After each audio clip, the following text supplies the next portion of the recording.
एक बार एक बच्ची थी, छोटी बच्ची थी, जो गीत गा रही थी। फिल्मी गीत था, मेरा लाल दुपट्टा मलमल का। तो किसी ने पूछा, बेटा तुम बहुत अच्छा गाती हो, तुम्हारी आवाज बहुत अच्छी है, लेकिन एक बात बताओ कि तुम्हारा वो लाल दुपट्टा तो तुम्हारे गले में है ही नहीं। तो शर्मा गई, गीत गा रही थी, दुपट्टा गले में नहीं था, तो शर्मा के भाग गई। आज यही सवाल मेरे और आपके लिए है। हम उस परमात्मा की जय जयकार कर रहे हैं, उसकी वंदना कर रहे हैं, उसका नाम ऊंचा उठा रहे हैं। क्या वो परमात्मा हमारे जीवन में है? क्या उसके प्रति विश्वास हमारे जीवन में है? क्या आप उसे जानते हैं? क्या आप जानते हैं कि उसने आपके लिए क्या किया है और वो क्या करना चाहता है?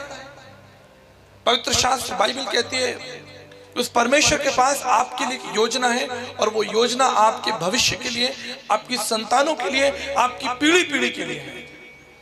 परमेश्वर का वचन कहता है कि मैं धर्मी को आशीष दूंगा और उसकी संतानों को भी आशीष दूंगा। लेकिन क्या आप उसे जानते हैं? हम उसे तब तक नहीं जान सकते जब तक हम अपने पापों से क्षमा ना मांग लें। जैसे एक भ्रूण, एक बच्चा जो है मां के कोख में होता है, तो उसे नहीं मालूम कि संसार कितना बड़ा है और संसार कितना सुंदर है, उसे कुछ नहीं मालूम, क्योंकि वो तो मां के गर्भ में है, उस अंधेरे में है, उसे कुछ नहीं मालूम। लेकिन जब वो संसार में आता है, तब वो संसार को देखता है और संसार के प्रति उसकी जो सोच है, व्यापकता है, वो बढ़ती चलती है कि संसार कितना बड़ा है, इसमें कितने रिश्ते नाते हैं, कितना काम है इस संसार के अंदर। ठीक इसी तरह जब तक हम अंधकार में बैठे रहेंगे, हम उस परमेश्वर को कभी नहीं जान पाएंगे। भारतीय दर्शन शास्त्र में लिखा है, पापम पापात्मा पाप कर्मा पाप संभा त्राहिमाम पुनरक्षाम सर्व पाप हरे हरे।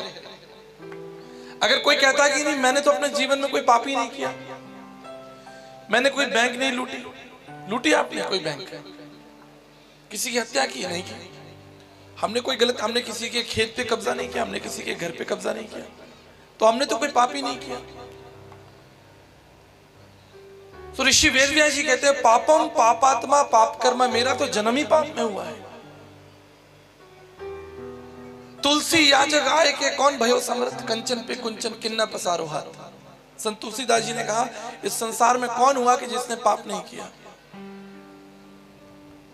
इसलिए महाभारत शांति पर्व में लिखा है, अश्रद्धा परम पापम श्रद्धा पाप प्रमोचनी। अंधकार अश्रद्धा हमारे जीवन में उस पाप को जन्म देती है, लेकिन श्रद्धा जो है, विश्वास जो है, उन पापों को खत्म कर देता है। लेकिन ये विश्वास तब तक संभव नहीं जब तक आप उस परमेश्वर को जाने नहीं। उस परमेश्वर का परिचय कौन देगा?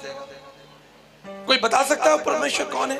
उस अज्ञात अगोचर परमेश्वर का परिचय कौन देगा? मुझे बताइए।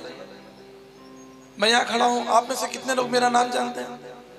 आप कहेंगे वो तो पोस्टर पर देख लिया हमने, लेकिन आप मेरे बारे में कितना जानते हैं? कुछ नहीं जानते। जब तक मैं आपको ना बताऊं कि मैं कौन हूं, मुझे क्या पसंद है, अपनी विशेषताएं, अपनी योजनाएं, अपने परिवार के बारे में, मेरे कितने बच्चे हैं, पत्नी, माता पिता कहाँ रहते हैं, क्या करते हैं, मैंने कहाँ से पढ़ाई की, मुझे खाने में क्या पसंद है, क्या पसंद नहीं है, जब तक मैं ना बताऊं आपको मेरा परिचय कौन देगा?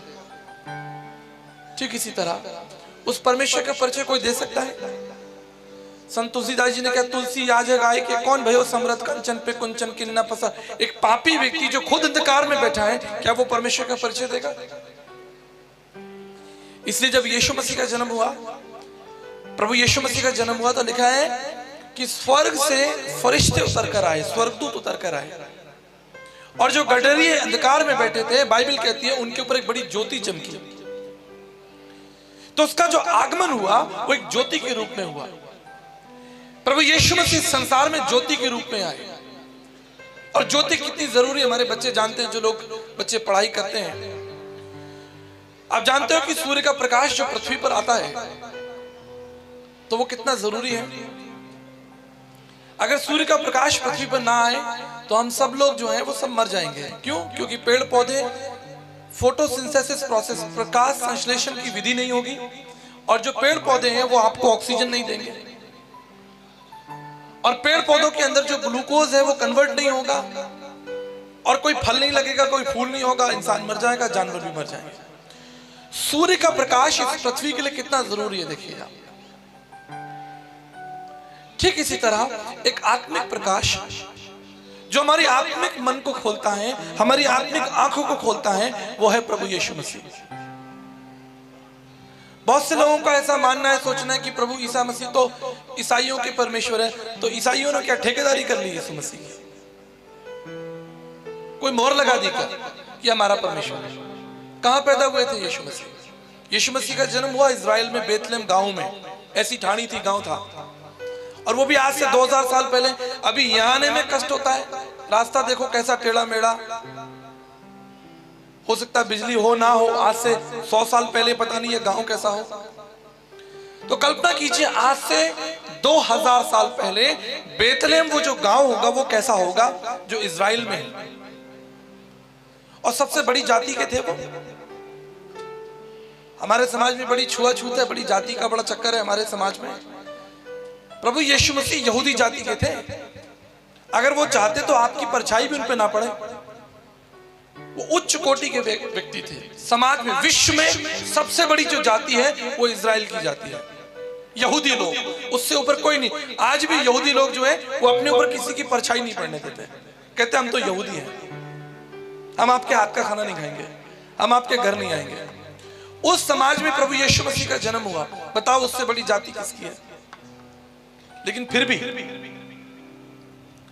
बाइबल कहती है वो घर घर गया, कोड़ियों के साथ बैठकर उसने खाना खाया। कोड़ियों के साथ, आप कोड़ियों के साथ बैठ नहीं सकते। एक बार नवजोत सिंह सिद्धू जी, जो पूर्व क्रिकेटर और सांसद हैं, आप बच्चे लोग जानते होंगे नवजोत सिंह सिद्धू।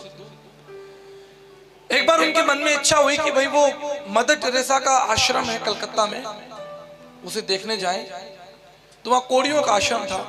तो सिद्धू साहब गए। जब वो आश्रम में गए तो वहां तो बहुत बदबू आ रही थी, क्योंकि सारे बेचारे 500 से ज्यादा कोड़ी वहां पर जो है मर रहे थे, उनका शरीर गल रहा था। जब शरीर, मनुष्य का शरीर गलता है, अंग गलते हैं, स्किन गलती है, तो कैसी बदबू आती होगी। तो सिद्धू साहब वहां बैठे तो उनको तो उल्टियां हो गई। उन्होंने अपना रुमाल मुंह पे लगा लिया, बोले यहाँ कैसे रह सकते हैं भाई। तो भागना चाह रहे थे, लेकिन मन में था कि मदर टेरेसा को मिलने आए हैं, चलो भाई देख लें मदर टेरेसा को। तो इतने में पतली दुबली सी महिला मदर टेरेसा जो है वो चलती हुई आई, तो उनके पैरों में गिर गए। बोले माता जी पहले तो आप एक बात बताओ, आप इस जगह पर कैसे रह सकते हो, यहाँ इतनी बदबू आती है, लोग सड़ रहे हैं, मर रहे हैं। तो मदर टेरेसा ने उनको जवाब दिया कि बेटा मैं प्रभु यीशु मसीह की शिष्या हूं, उसकी बिटिया हूं, उसकी सेविका हूं, और मुझे मौका नहीं मिला कि अगर जब यीशु मसीह क्रूस पे था, उस समय जब यीशु मसीह घायल था, तो मैं उसकी सेवा कर पाती। मुझे वो मौका नहीं मिला, इसलिए आज इन मरते हुए कोड़ियों की सेवा करके मैं ये सोच लेती हूँ कि मैं यीशु मसीह की सेवा कर रही हूँ। और आपको मालूम है भारत सरकार ने उन्हें भारत रत्न दिया उनकी सेवा के लिए। यह है प्रभु यीशु मसीह जो मनों को बदलता, वो धर्म नहीं बदलता। धर्म तो एक ही है। प्रेम धर्म का मूल है, पाप मूल संताप। जहां दया वहां धर्म है, जहां क्षमा वहां प्रभु आप। धर्म क्या है? धर्म तो व्यापक है।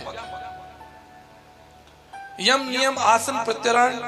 आप सुबह उठते हो वो भी धर्म है कि भाई सुबह उठना है आपको, वो धर्म है आपका। आप काम पे जाते हो वो भी धर्म है।